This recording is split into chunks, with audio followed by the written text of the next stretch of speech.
Good afternoon, ladies and gentlemen. Welcome. Welcome to the Geneva Press Club. Welcome to those following online. My name is Isabelle Falconier. I'm the director of the Press Club, and I'm very glad to open this Greycells 2024 Intergenerational Dialogue dedicated to the role of International Geneva. And I also have the pleasure to be your moderator tonight. Thanks very much to Greycells Association for hosting its annual dialogue here in the Geneva Press Club. Just like Greycells, Geneva Press Club mission is to value and promote International Geneva. It has been a very pleasant and fruitful collaboration, and the evening Greycells has prepared for you tonight is just amazing. For the opening part of the evening, I have the pleasure to give the floor first to Greycells President, Mr. Alejandro Bonilla Garcia. Alejandro, you have the floor. Good evening, everyone. Excellencies, colleagues, ladies and gentlemen, all protocols being served. I am delighted to welcome you to the 6th International Dialogue of Greycells, a platform we initiated in 2018, just a few months after the passing of the former United Nations Secretary General Kofi Annan. Michael Muller, still deeply impacted by the loss, showed us the way forward that Kofi Annan would have advocated, embracing women and men of all ages and generations. In Greycells, we consider that leaving no one behind and building back better could be an option, but we prefer to bring everybody up front and building forward better, including multilateralism. This dialogue represents a unique collaboration, the fruit of the brilliant minds and hard work of more than 20 partners, including schools, universities, student associations from Geneva and abroad, as well as permanent missions, Geneva-based NGOs, NGOs from various regions, and global coalitions, all including talented students and professionals, both active and, as we call them, non-practicing retirees as the members of Greycells. For the survival of humanity, it is crucial to prioritize peace, security, and development. To effectively address these imperatives, we must reimagine and reform the multilateral system. This involves enhancing both political and technical multilateralism within the United Nations framework, with International Geneva serving as a pivotal element in this renewed structure. And this is the compelling case that our prestigious panelists will make today. Thank you very much.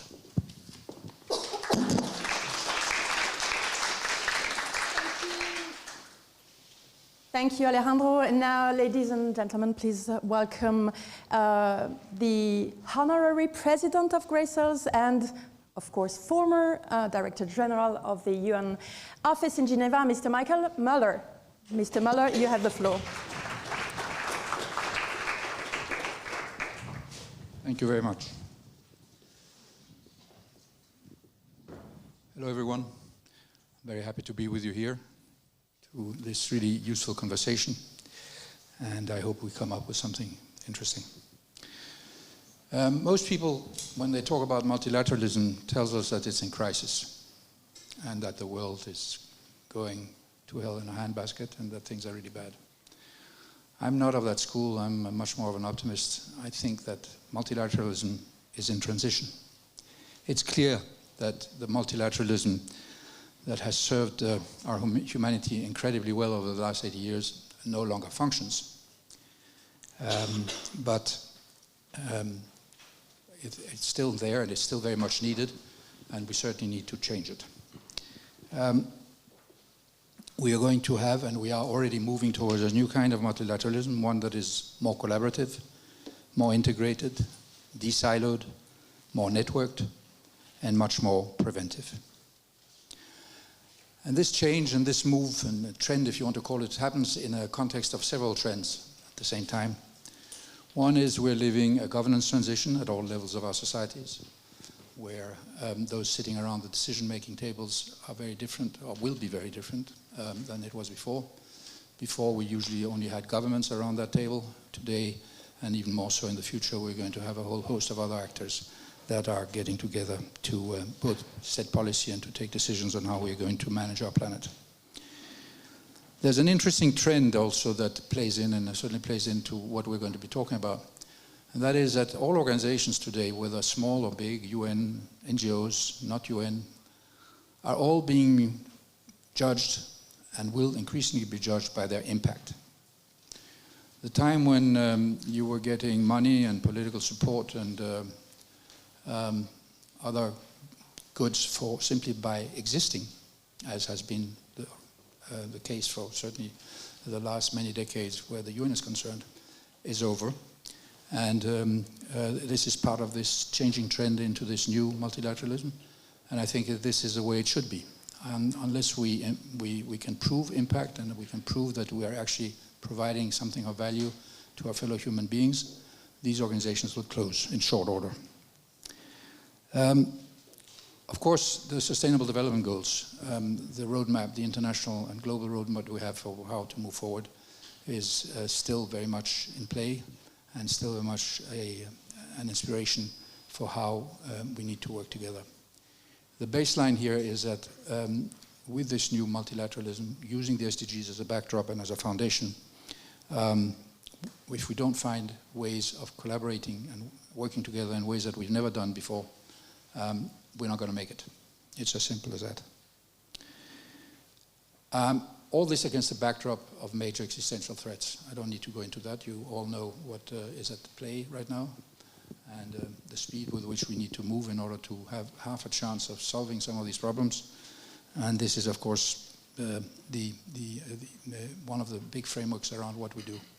Another one which we don't speak about so much, but which will have absolutely incredible impact on our lives, is the advent of new technologies. They're coming at us at warp speed. We are all impacted these days by artificial intelligence and very worried about how we're going to ensure the ethical aspect of it, the good governance aspect of it, and the equity. But what is coming is much, much more impactful and will change our lives to a much greater extent than what we're seeing now. Artificial intelligence today is pretty much child's play compared to what is coming. Whether it's in artificial intelligence, whether it's in quantum, whether it's in human augmentation, whether it's in all sorts of neurological new technologies, it's really quite something, and we're not really prepared for it. So that's another aspect that kind of envelopes all of these activities that we need to work on. One of the nice things about all this, and one of the trends that is really positive, is the increasing involvement of youth and the increasing involvement of women in the affairs of our planet. Both of which are incredibly necessary, and without either of which we're not going to make it either. So that gives hope. Now there's nowhere else that provides, the epicenter for what we're talking about is right here in International Geneva, the operational hub of the international system. There is nowhere else that provides such a broad and powerful ecosystem, the action of which impacts every single human being on our planet every day. So it's really very timely that we hold this discussion today. And I thank Greycells for having taken the initiative and done the hard work together with its partners to make it happen. And I think it's especially important since this is structured also as an intergenerational dialogue, an indispensable way forward to ensure that our youth are enabled and encouraged to manage the affairs of our ailing planet that we are leaving in their hands. So I congratulate and thank our young partners who very much have been and are part of this effort. What comes out of our discussion today will be fed into the deliberations of the upcoming Civil Society Conference, 9-10 May in Nairobi, which in turn will feed and provide substance to the Summit for the Future to be held in New York in the fall. You know, there's a saying that Geneva is the kitchen and New York is the dining room when describing the UN structure. And I believe that that is proving to me more and more correct as we move ahead. So let's all cook up a great meal today and serve it to those who really need some much improved food for thought and food for action. I wish you all an excellent, fruitful and impactful session. Thank you.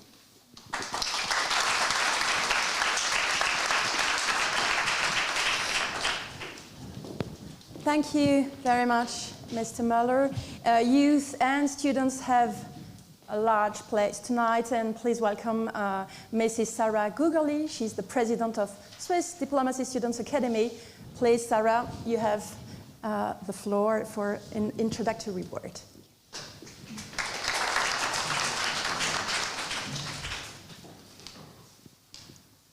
Good evening, ladies and gentlemen, esteemed guests and fellow youth.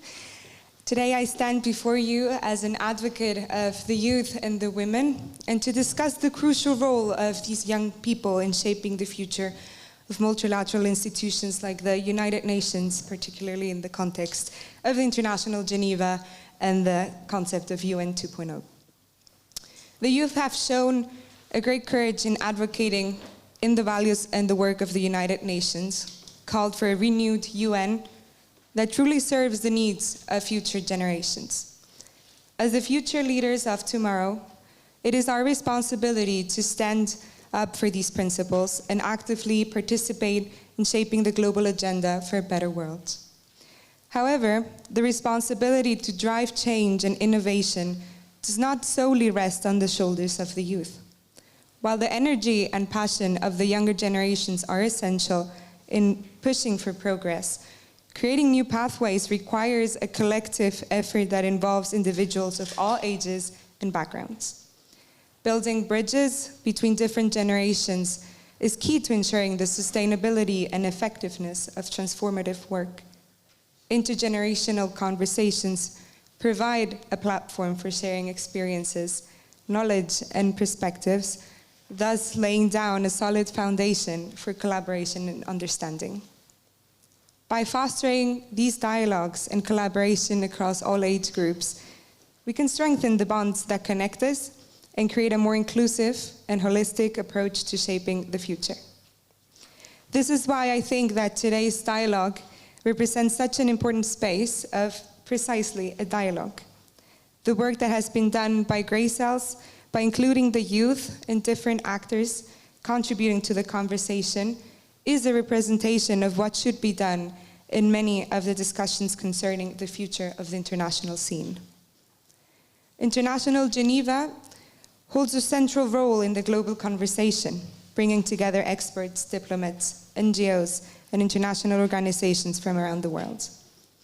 This unique concentration of knowledge and experience makes Geneva a vital hub for addressing global challenges and advancing progress on key issues such as human rights, peace, and sustainability.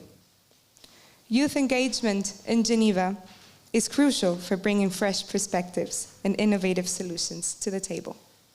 Our generation must mobilize, take to the streets, and demand a more resilient and citizen-engaged UN that addresses the pressing challenges of the 21st century, like climate change, human rights, and conflict.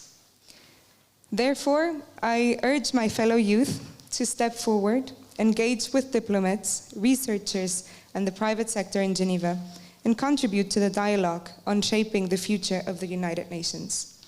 Let us harness our energy, passion, and creativity to drive positive change and work towards a more peaceful, equitable, and prosperous world for all.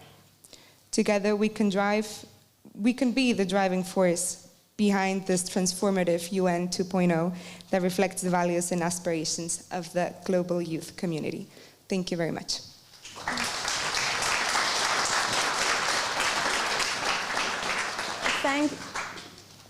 Thank you, Sarah Gugerli.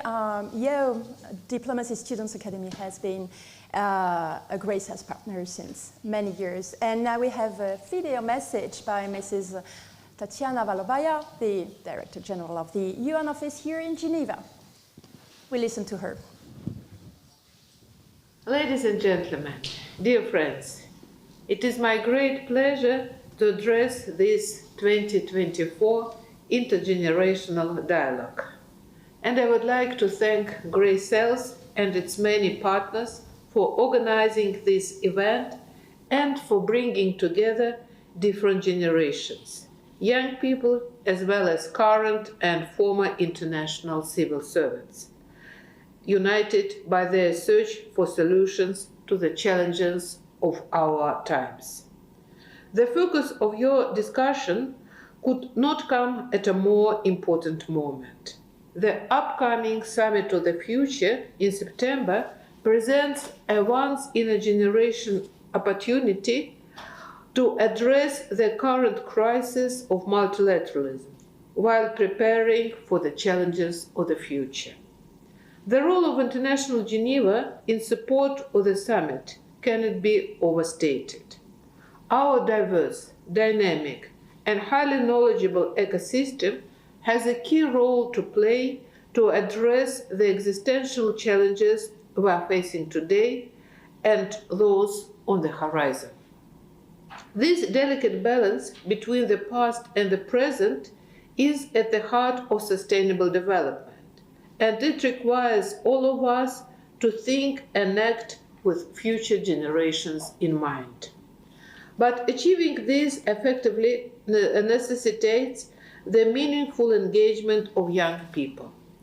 It is vital that they are fully involved in decision-making process at all levels, particularly as such decisions will shape their future and those of generations to come.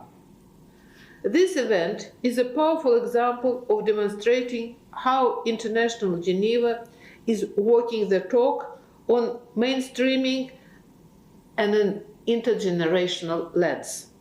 At the United Nations Office at Geneva, we value opportunities to engage with young people in the context of our many annual events, such as the Young Activist Summit and Model United Nations, as well as through the various work organized by the SDG Lab.